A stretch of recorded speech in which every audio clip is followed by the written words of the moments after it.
I'm here at UConn's Asian American Cultural Center for Mixed Food Fusion Competition. Last Tuesday, UConn's Asian American Cultural Center hosted the Food Fusion Feud.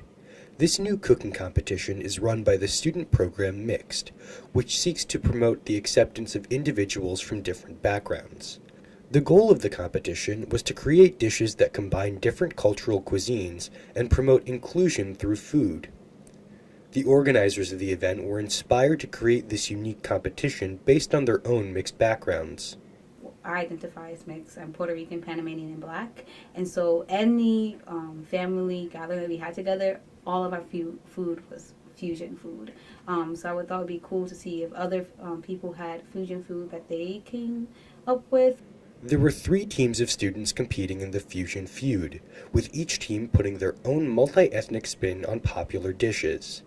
The teams had an hour and a half to create their dishes before they would be tasted by a panel of student judges and spectators. What we're looking for is definitely something that is, unheard of.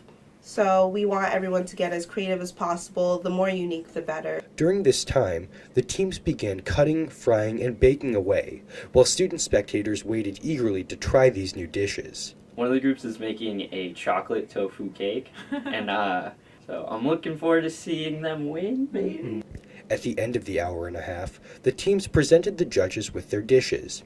After careful deliberation, the judges awarded the team of Gabriel Rodriguez and Trahan Murphy first place for serving chorizo-filled pot stickers and Mexican fried rice to showcase their Chinese and Mexican backgrounds.